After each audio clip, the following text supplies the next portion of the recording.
અને હવે મહત્વપૂર્ણ સમાચારોથી શરૂઆત કરીએ। લોકસભા 2024ની ચૂંટણી માટે ભાજપ એક્શન મોડમાં આવી ગયું છે। ટૂંક જ સમયમાં કેન્દ્રીય મંત્રીમંડળમાં મોટા ફેરફાર કરવામાં આવશે। મંગળવારે 4 રાજ્યોના નવા પ્રદેશ પ્રમુખની નિયુક્તિ કરવામાં આવી છે। હાલ કેન્દ્રીય મંત્રીમંડળમાં ગુજરાતના 7 મંત્રીઓ છે। 4માંથી 3 રાજ્યસભાના સાંસદના પત્તા પણ કપાઈ શકે છે તેવી શક્યતા વ્યક્ત કરવામાં આવી છે। જો કે ગુજરાતમાંથી કોને મંત્રીમંડળમાં સ્થાન મળશે તેની અટકણો તેજ થઈ ચૂકી છે। સૌથી પહેલું નામ ભારતી શિયાળનું આવી રહ્યું છે। ભારતી શિયાળને મંત્રીમંડળમાં સ્થાન મળવાની ચર્ચા છે। દિલ્હીમાં જેપી નડ્ડા સાથે મનસુખ માંડવિયાની પણ ખાસ મુલાકાત થઈ છે। જેપી નડ્ડા અને મનસુખ માંડવિયા વચ્ચે આ મુલાકાત 40 મિનિટ સુધી ચાલી હતી। મનસુખ માંડવિયાને મોટી જવાબદારી મળવાની શક્યતા પણ વ્યક્ત કરવામાં આવી રહી છે।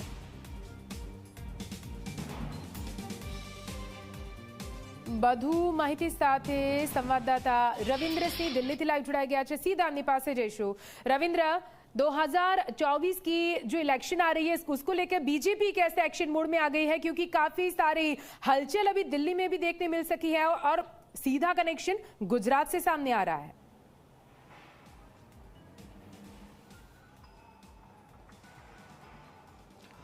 बिल्कुल, आपसे थोड़ी देर पहले ही मनसुख मंडाविया पार्टी अध्यक्ष जेपी नड्डा से उनके निवास पर मिले थे। लगभग 40 मिनट की मुलाकात हुई। हालांकि ये कहना काफ़ी मुश्किल होगा कि कैबिनेट जो संभावित फेरबदल है उसमें मनसुख मंडाविया का क्या रोल रहेगा।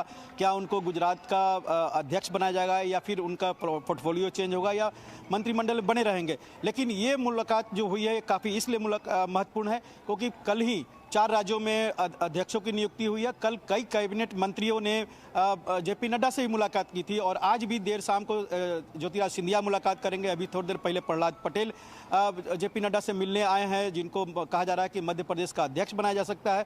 तो कई संगठन को लेकर और केंद्रीय मंत्रिमंडल दोनों में संभावित फेरबदल होने की पूरी तैयारी की जा रही है और उस क्रम में मंडाविया का मिलना अपने आप में काफ़ी महत्वपूर्ण है। हालांकि ये भी बात है कि मनसुख मंडाविया अभी कुछ दिन पहले ही कर्नाटक गए थे। वहाँ पर विधायकों से उन्होंने मुलाकात की थी और जिसको एलओपी जो नेता विपक्ष कौन बन सकता है उसमें विधायकों की राय ली गई थी। अध्यक्ष कौन हो सकता है उसमें विधायकों की राय ली गई थी। तो वो रिपोर्ट भी उन्होंने पार्टी अध्यक्ष जेपी नड्डा को दिया होगा। लेकिन महत्वपूर्ण यही है कि कैबिनेट में फेरबदल हो रहा है और जैसा कि आपने बताया कि गुजरात से इतने प्रतिनिधित्व है, उसमें से अगर संभावित फेरबदल होता है तो हो सकता है कि गुजरात से 1-2 मंत्रियों की छुट्टी हो जाए और बहुत संभावना ये भी जताई जा रही है कि मनसुख मंडाविया को पार्टी का अध्यक्ष बना दिया जाए वहाँ पर गुजरात में। तो काफ़ी हलचल है जेपी नड्डा से मुलाकात का। कई कैबिनेट मंत्री, कई नेता उनसे मुलाकात कर रहे हैं, जिसमें महत्वपूर्ण मंडाविया का भी रहा। तो हालांकि पार्टी के सूत्रों का कहना है कि ये मुलाकात कर्नाटक को लेकर हुई है, लेकिन जिस तरह से मोदी मंत्रिमंडल में फेरबदल की संभावना बढ़ते जा रही है, 9 से 11 का एक नया डेट सबके सामने आ रहा है, उसमें ये मुलाकात काफ़ी महत्वपूर्ण हो रही है। मनसुख मंडाविया का पार्टी अध्यक्ष जेपी नड्डा से मिलना बिल्कुल सही। रविंद्र, अगर देखने जाएं जिस तरह से पूरी हलचल दिल्ली में देखने मिल रही है, मगर गुजरात में राजनीति गर्म हो रही है। 4 सांसद ऐसे हैं जिनके पत्ते कटने वाले हैं। कौन कौन से नाम हो सकते हैं, किसको वहां पे स्थान मिल सकता है, उसके बारे में कुछ कोई जानकारी मिल रही है क्या?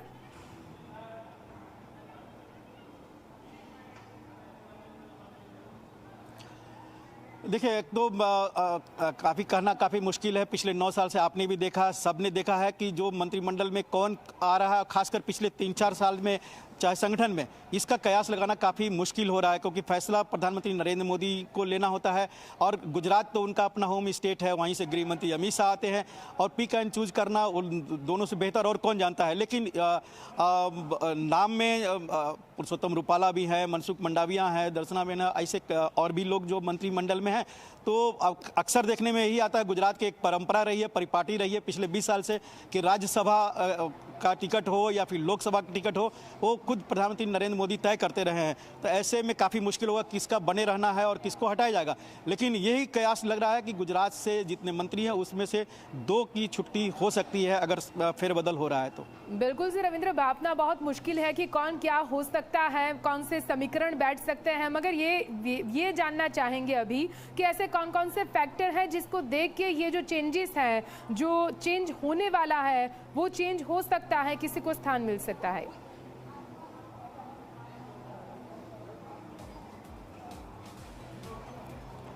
देखिए, केंद्रीय मंत्रिमंडल में अगर बदलाव हो रहा है तो उसमें तो जो अजीत पवार गुट का एक प्रफुल्ल पटेल की संभावना जताई जा रही है। एकनाथ शिंदे के गुट के किसी उनके बेटे जो सांसद हैं उनको मंत्रिमंडल में जगह मिल सकती है।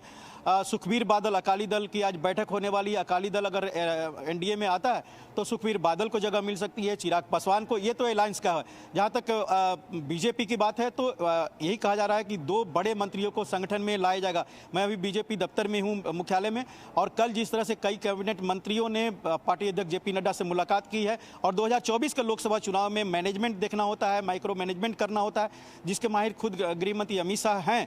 लेकिन उनके लिए अगर संगठन में बेहतर चेहरा हो तो वो आसानी हो जाती है। तो इसलिए 2 बड़े कैबिनेट मंत्रियों का नाम है कि उनको संगठन में जगह मिलेगी। और उसी तरह से प्रदेश अध्यक्षों में एक तय हुआ है कि बड़ा चेहरा ही प्रदेश अध्यक्ष बनाया जाए। आपने कल देखा कि बाबूलाल मरांडी को बनाया गया, जी किशन रेड्डी को बनाया गया है, सुनील जाखड़ को पंजाब का बनाया गया है। तो कोई न पहले ये था कि जो संगठन में वहाँ काम कर रहा है स्टेट में उनको बना दिया जाए, लेकिन अब बड़े चेहरे को स्टेट में भेजा जा रहा है। और उसी के मद्देनजर ये कह सकते हैं कि अगर CR पाटिल जो अब मौजूदा अध्यक्ष हैं गुजरात के, उन्होंने जिनके नेतृत्व में इतनी भारी जीत हुई है, और हो सकता है कि उनका दायित्व, उनको उत्तरदायित्व, उनको और भी कोई बड़ा काम दिया जाए, ये भी संभावना जताई जा रही है कि उनको केंद्रीय संगठन में महासचिव की जिम्मेवारी मिले। और कैंपेन कमेटी जब बनता है 2024 के लोकसभा में, उस समय उनको और भी जिम्मेदारी बढ़ा दी जाए। लेकिन ये सब कयास है, फैसला प्रधानमंत्री नरेंद्र मोदी को लेना है, और जो ले चुके हैं। 28 जून की जो बैठक हुई थी पीएम मोदी, गृह मंत्री अमित शाह और पार्टी अध्यक्ष जेपी नड्डा की, जो 5 घंटे तक चली थी, तो उसमें सारे फैसले ले लिए गए थे, चाहे स्टेट का हो या कैबिनेट का हो या केंद्रीय संगठन का। अब उसको इम्प्लीमेंट करना है, जिस तरह से कल इम्प्लीमेंटेशन हुआ है 4 राज्यों में। अब माना जा रहा है कि आज जो कुछ होगा, चाहे कर्नाटक हो, गुजरात हो या दूसरे राज्य, उन सब के बारे में कहीं न कहीं धीरे धीरे ये लिस्ट आना शुरू हो जाएगा बीजेपी का, कि कौन अध्यक्ष होगा गुजरात का या कौन होगा मध्य प्रदेश का। બિલકુલ સર રવિન્દ્ર, પૂરી જાણકારી કે लिए શુક્રિયા। તો કેન્દ્રીય કેબિનેટમાં મોટા ફેરફારની શક્યતા વ્યક્ત કરવામાં આવી રહી છે, તેમાં ગુજરાતના કયા કયા ચહેરાઓને સ્થાન મળે છે તેને લઈને અત્યારથી ચર્ચાઓએ જોર પકડ્યું છે। કેન્દ્રીય કેબિનેટમાં ફેરફારની અટકણો વચ્ચે મહત્વની મુલાકાત પણ થઈ છે। ભાજપના રાષ્ટ્રીય અધ્યક્ષ જેપી નડ્ડાને નેતાઓ મળી રહ્યા છે। કેન્દ્રીય પ્રહલાદ પટેલ આજે રાષ્ટ્રીય અધ્યક્ષ જેપી નડ્ડાને મળ્યા છે। पंजाबના નવનિયુક્ત પ્રદેશ અધ્યક્ષ સુનિલ જાખડ રાષ્ટ્રીય અધ્યક્ષ જેપી નડ્ડા સાથે મુલાકાત કરશે। આંધ્રપ્રદેશના નવનિયુક્ત સ્પીકર જી પુરંદેશ્વરીને પણ મળશે। આપને જણાવી દઈએ, રાષ્ટ્રીય ઉપાધ્યક્ષ રેખા વર્મા પણ આજે જેપી નડ્ડા સાથે મુલાકાત કરશે। કેન્દ્રીય મંત્રી જ્યોતિરાદિત્ય સિંધિયા સાંજે 7 વાગે રાષ્ટ્રીય અધ્યક્ષ જેપી નડ્ડાને મળવાના છે।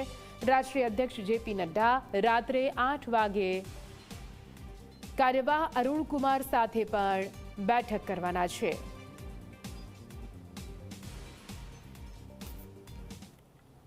અને હવે રાજ્યના સમાચારો વિશે વાત કરીએ। ગાંધીનગરમાં સીએમ અને